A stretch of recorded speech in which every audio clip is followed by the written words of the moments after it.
It was supposed to be another ordinary morning at the Minnesota State Capitol. The late October air carried a crisp bite, the kind that hinted winter was on its way. Lawmakers in tailored suits and polished shoes streamed through the grand front steps, some chatting over coffee, others rushing toward back entrances to avoid reporters.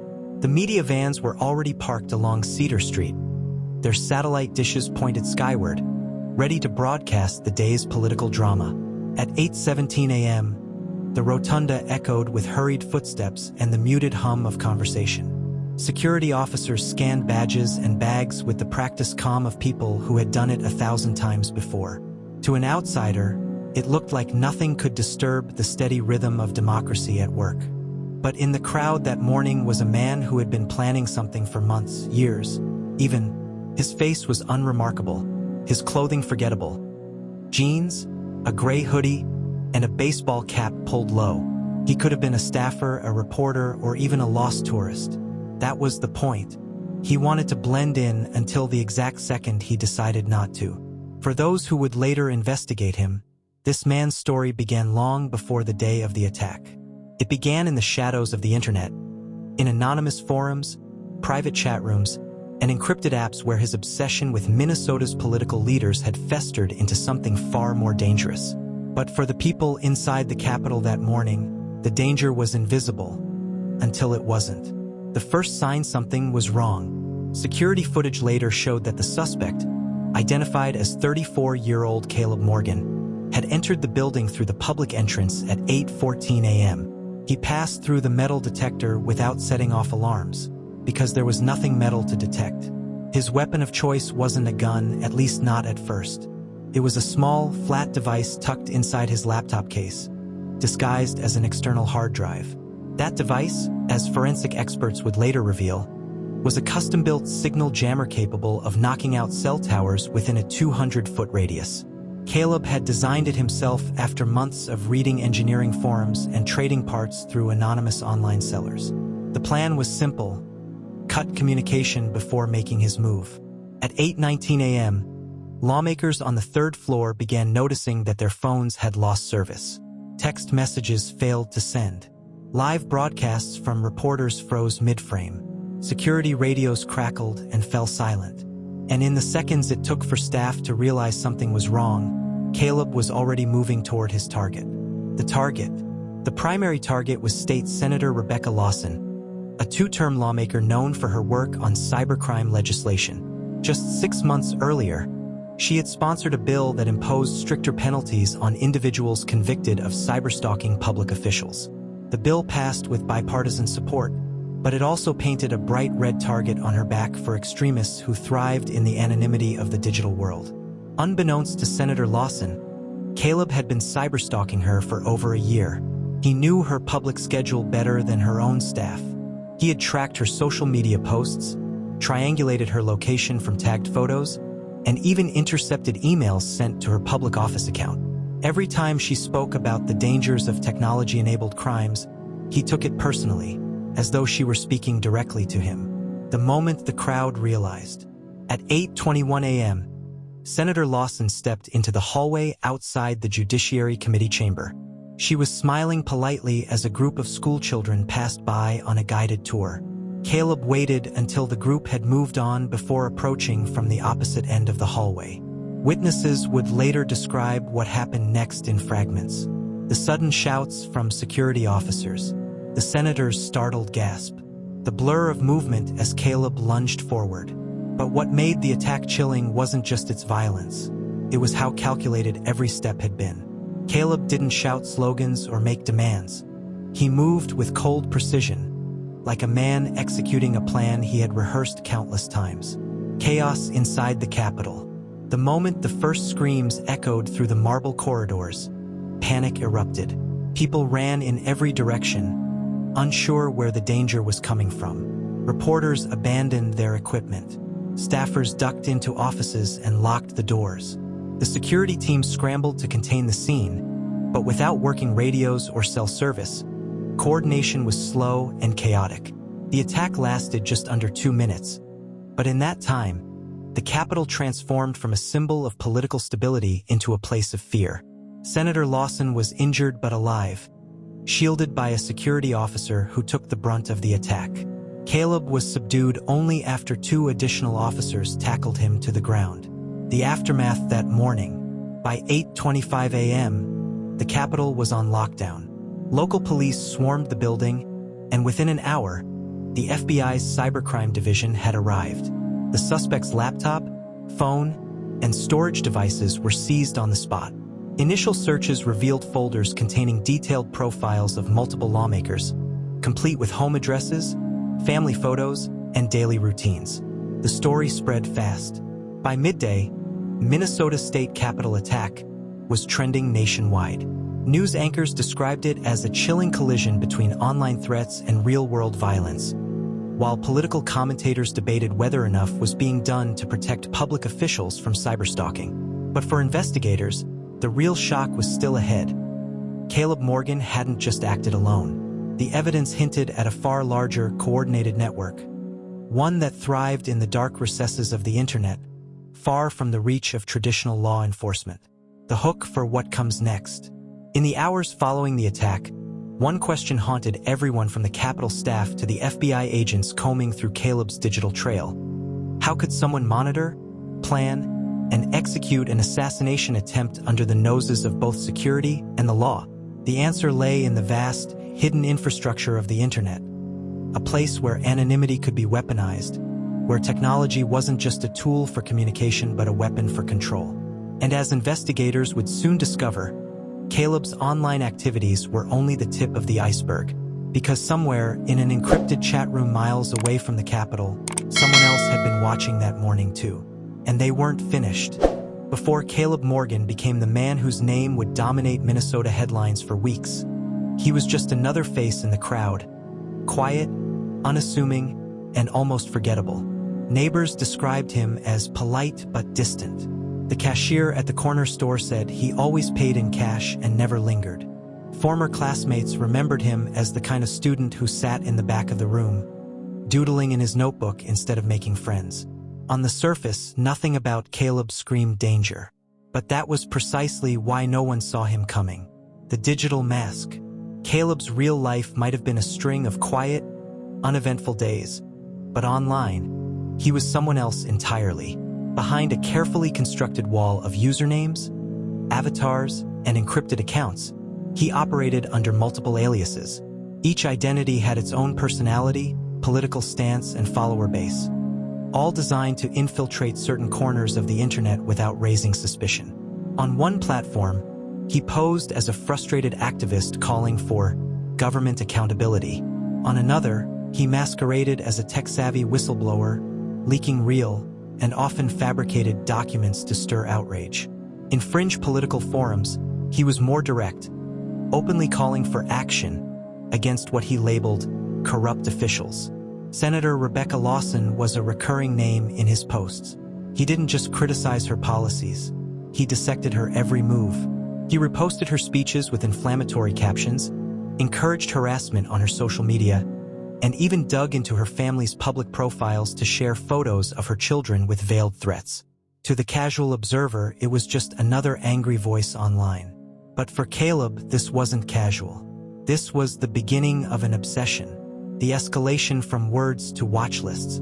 The FBI would later reveal that Caleb's digital activities fit the exact escalation pattern of a political cyberstalker. It started with information gathering, combing through public records, campaign filings, and social media updates. Then came direct engagement, anonymous emails, fake petitions, and comments designed to provoke a reaction. Finally, it shifted into surveillance, tracking her movements through geotagged Instagram photos and live streams. Caleb's skills in digital manipulation weren't amateur level. He had worked for a short time as a freelance IT consultant, a job that gave him just enough knowledge to exploit loopholes in privacy settings and bypass weak security protocols. He purchased hacked databases on the dark web, mining them for email addresses, passwords, and phone numbers linked to Lawson and her staff. And yet, despite numerous threatening posts and emails, nothing he did was technically enough to guarantee an arrest. Like many victims of online harassment, Senator Lawson had been advised by police to document everything and report any direct threats. But Caleb was careful. He never crossed the legal threshold, at least not until the morning of the attack. Hiding in the open. One of the most unsettling aspects of Caleb's case was how public much of it was. His rants, his memes targeting Lawson, even his calls for patriotic action. All of it was sitting on open forums for anyone to see. The problem wasn't that no one noticed. The problem was that no one took him seriously.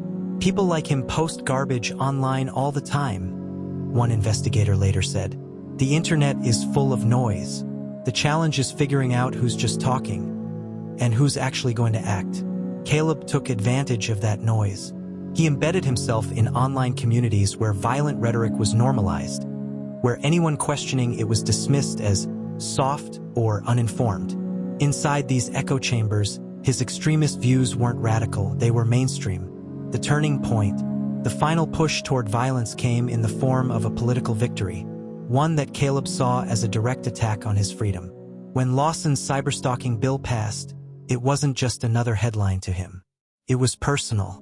In his private chats, which would later be recovered by investigators, Caleb wrote, "She's not just passing laws. She's coming after people like me. They won't stop until we're gone." Within days of that message, he began ordering parts for his signal jammer. The components arrived in unmarked packages, paid for with cryptocurrency. He also purchased a second-hand laptop, which he stripped of its original hardware and replaced with encrypted drives. By late summer, Caleb was testing the jammer in empty parking lots, watching as his phone dropped its signal in seconds.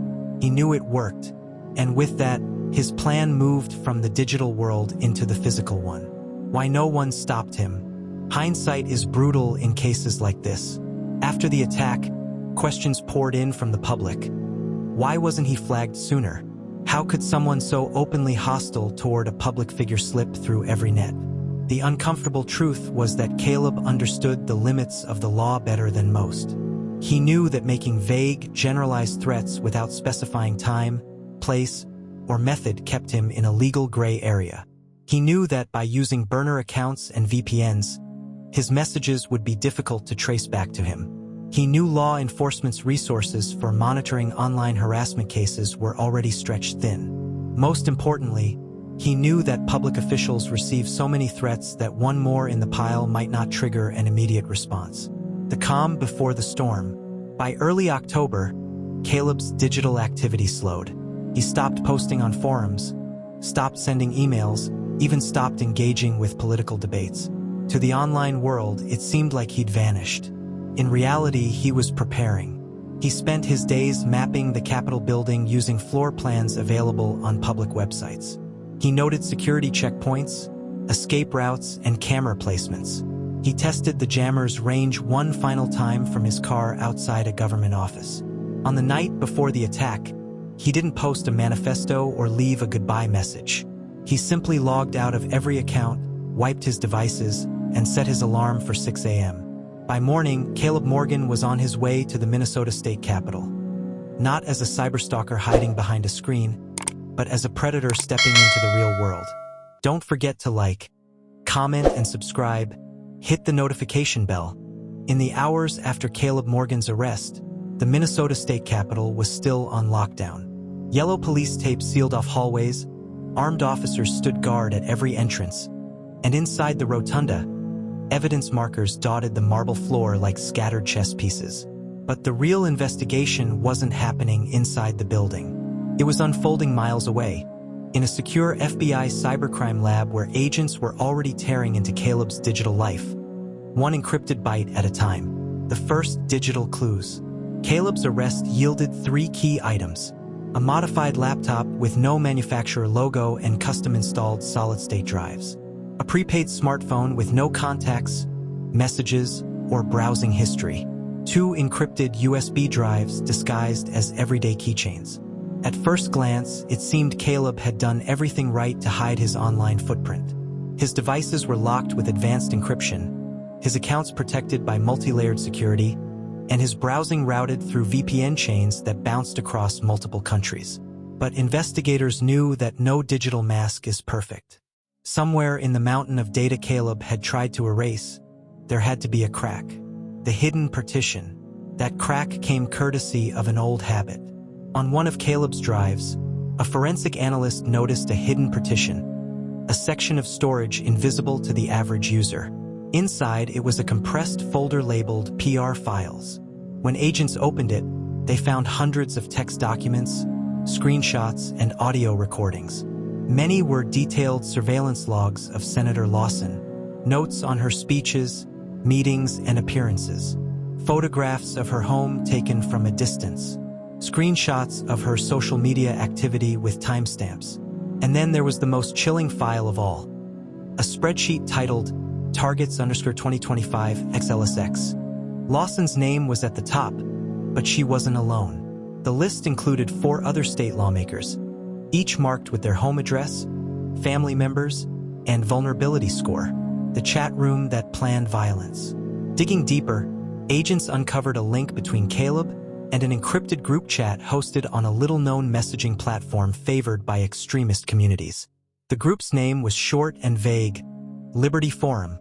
Inside the chat logs, Caleb wasn't the loudest voice, but he was one of the most active planners. He shared floor plans of government buildings, recommended tactics for disrupting communications, and even gave tutorials on building signal jammers like the one used in the Capitol attack. One disturbing exchange, dated 2 weeks before the incident, read, "User, Patriot Amen. If we don't act now, they'll lock us all up. We need a strike before session ends.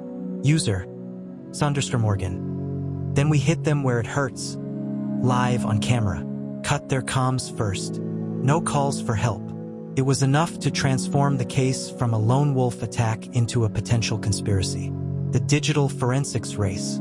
The FBI cyber team now faced a race against time. If Liberty Forum had other active members, they could be planning their own attacks, possibly in other states. Every hour counted.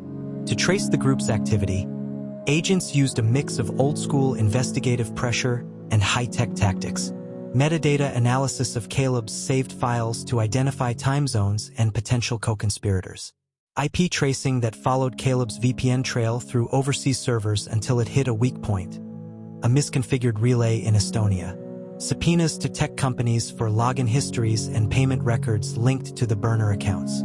Each breadcrumb led to another, and slowly, the anonymous usernames in Liberty Forum began to take shape as real people. The financial trail. What surprised investigators most was Caleb's funding. Building custom electronics, buying secure devices, and maintaining multiple encrypted accounts wasn't cheap. Yet Caleb hadn't held a steady job in over a year. The answer came in the form of cryptocurrency transactions, thousands of dollars worth, funneled to Caleb's wallet from an untraceable donor. But one transfer stood out. It came from an exchange account that had been verified using a fake ID, with a photo that facial recognition software matched to a known member of a domestic extremist group in Texas. The Minnesota attack, it seemed, was not an isolated act of violence. It was part of something bigger. The suspense builds. Back at the Capitol, Senator Lawson was recovering under heavy security. She had been briefed on the discovery of the target list, and the fact that others on it still didn't know they were in danger. The FBI asked her to stay silent for now, fearing that publicizing the names could cause panic or drive suspects underground. But Lawson couldn't shake the thought. If Caleb had been able to stalk her so closely for so long, what was stopping others from doing the same? The breakthrough. 2 weeks into the investigation, the FBI finally infiltrated Liberty Forum by using Caleb's login credentials. What they found stunned even veteran agents. Pinned at the top of the chat was a post dated the morning after Caleb's arrest. User, Sentinel, Caleb's down, doesn't matter. Phase 2 starts next month. Targets confirmed. The names listed were not just Minnesota lawmakers. They included officials in Wisconsin, Michigan, and Illinois. The plan was already in motion, and somewhere in that list of anonymous usernames the FBI believed was the person funding it all. Long before Caleb Morgan stepped into the Minnesota State Capitol with a signal jammer in his bag, his transformation had already happened. It hadn't been sudden. There was no dramatic breaking point, no single event that turned him into an assassin. Instead, it was a slow, steady corrosion, a digital drip feed of anger, paranoia, and radical ideas. To understand how he got there, investigators turned to psychologists who specialized in online radicalization. What they uncovered was as unsettling as the attack itself: the algorithm's trap. Caleb's descent began the way it has for many, with curiosity. At first, he followed political debates online. He read news articles, joined forums, and commented on social media. But as algorithms learned his preferences, his feed shifted. The content became more extreme, each post pushing him further toward conspiracy theories and political outrage. He began watching videos that claimed government corruption was rampant, that lawmakers were enemies of the people, and that citizen action was the only way to restore freedom. One expert later explained it this way: the internet doesn't just connect people, it amplifies whatever they already believe, and if those beliefs lean toward suspicion or anger, the algorithm will feed them a diet of pure gasoline. By the time Caleb started interacting with extremist chat rooms, his worldview had narrowed into a black and white battle between patriots and traitors, the echo chamber effect. In his private messages, Caleb found affirmation he couldn't get in the real world. If he suggested that a lawmaker should be taught a lesson, strangers online didn't condemn him, they encouraged him. If he posted technical tips for disrupting security systems, he wasn't ignored, he was thanked. These echo chambers operated under a dangerous rule: the more extreme your contribution, the more respect you earned. Caleb thrived in that environment. He became a source of solutions for those who wanted more than words. The jammer wasn't his first invention, it was just the first one he used. Obsession with Senator Lawson. Senator Rebecca Lawson became the focal point of Caleb's rage because she represented exactly what he hated: a politician pushing legislation that targeted people like him. Her cyberstalking bill was, in his mind, a direct threat to his freedom. He began tracking her movements not just as a political opponent, but as an obsession. He downloaded her speeches, froze video frames to study her expressions, and even tried to mimic her walking routes outside the Capitol, all to feel closer to his target. To Caleb, the lines between political disagreement and personal vendetta had blurred completely. Lawson wasn't just a senator. She was an enemy combatant in a war he thought he was fighting. The psychology of control. Cyberstalking experts often point out that at its core, the behavior isn't just about watching, it's about control. Caleb's digital campaign against Lawson wasn't random harassment. It was an attempt to dominate her time, attention, and decisions. Every threatening email, every social media smear, every shadowy photo was a way to insert himself into her daily life. When Lawson continued her work without acknowledging his messages, Caleb escalated. The Capitol attack was, in his mind, the final move. The moment where he'd step out from behind the screen and prove that his influence was real. Radicalization in the digital age. One of the most chilling findings from the FBI's psychological report was that Caleb didn't see himself as a criminal. In his own words, he saw himself as a soldier in an invisible war. Everything from his encrypted chats to his surveillance notes was framed as part of a mission, one that would inspire others to act. His radicalization had been accelerated by technology in three key ways: access to extremist communities without geographic limits, anonymous communication that allowed planning without accountability, DIY technical resources that turned ideas into physical tools. Without those digital pathways, Caleb might have remained just another angry voice online. With them, he became a man capable of staging a near-successful assassination. The chilling question. As prosecutors prepared their case, one question lingered in every briefing room.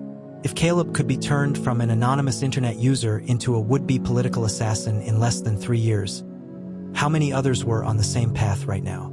The FBI believed the answer wasn't just a few.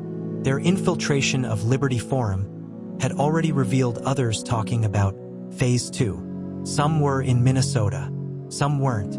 All of them were hiding behind the same encrypted veil Caleb had used. The Capitol attack wasn't the end of something. It was the start. The trial of Caleb Morgan began 6 months after the attack on the Minnesota State Capitol. By then, the snow had melted from the steps of the courthouse, but the chill of what had happened still lingered over the city. The case wasn't just about a single man with a grudge. It was about the invisible power of the internet to turn political hatred into deadly action. The courtroom drama. From the moment Caleb entered the courtroom, shackled but defiant, reporters filled the gallery. He refused to look at Senator Rebecca Lawson, who sat just a few feet away under the protection of two plainclothes officers. The prosecution's opening statement was blunt. This was not a spontaneous outburst. This was a calculated act of political violence, planned, organized, and executed with the precision of a military operation. But the battlefield wasn't just the Capitol. It was the internet. They presented the jury with a timeline of Caleb's radicalization, his forum posts, his encrypted chats, his purchases of electronic components. They showed the targets_2025.xlsx spreadsheet, letting the jurors see the names and home addresses of 5 lawmakers, including Lawson. Gasps filled the room. The digital evidence unfolds.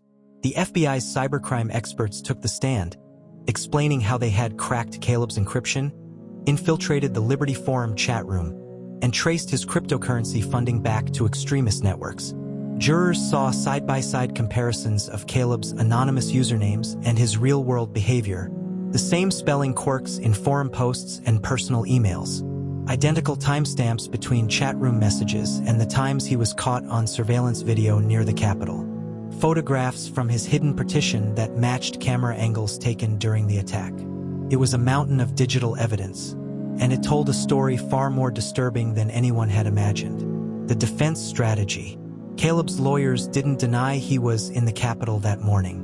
Instead, they argued he was a man manipulated by online propaganda, mentally unstable, and incapable of distinguishing reality from extremist fiction. They called a psychologist who testified that Caleb suffered from paranoid delusions, worsened by his constant exposure to political conspiracy content online. But the prosecution countered with a devastating point.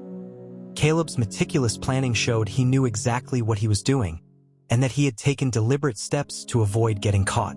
The verdict. After just 8 hours of deliberation, the jury returned. The courtroom went silent as the foreperson read the charges. Attempted assassination of a public official, guilty. Conspiracy to commit political violence, guilty. Use of technology in the commission of a violent crime, guilty. Caleb Morgan was sentenced to life in federal prison without the possibility of parole. Senator Lawson, speaking outside the courthouse, didn't celebrate. She called it a necessary outcome, but warned that the danger hadn't ended with one man's conviction. The wider conspiracy. While Caleb's trial dominated headlines, the FBI quietly continued Operation Sentinel, the investigation into the rest of Liberty Forum. Within a year, 12 more arrests were made across 5 states. Some suspects were caught in the early planning stages of their own attacks. Others were found with detailed surveillance logs of judges, journalists, and elected officials. What the FBI learned was unsettling. These weren't fringe outcasts living in basements. They were teachers, business owners, and even former military members, all radicalized online, all communicating in encrypted spaces, all convinced they were part of a hidden war. The new reality of political security. In response, Minnesota passed new legislation expanding protections for public officials against cyberstalking and technology-enabled threats.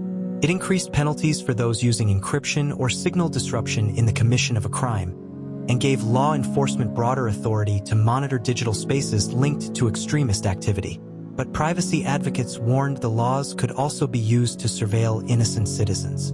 The debate over safety versus privacy became the next battleground, one just as fierce as the one Caleb had exploited. The final warning. In her closing remarks during a national interview, Senator Lawson issued a sobering statement. Political violence doesn't always start with a gun in someone's hand. Sometimes it starts with a post, a comment, or a message online. The distance between the screen and the street is shrinking every day, and if we don't address it, Caleb Morgan won't be the last. And somewhere, in a dark corner of the internet, the remnants of Liberty Forum still existed. Quiet, watching, waiting. Because in the digital age, even when the man is caught, the movement can live on. Don't forget to like, comment, and subscribe. Hit the notification bell.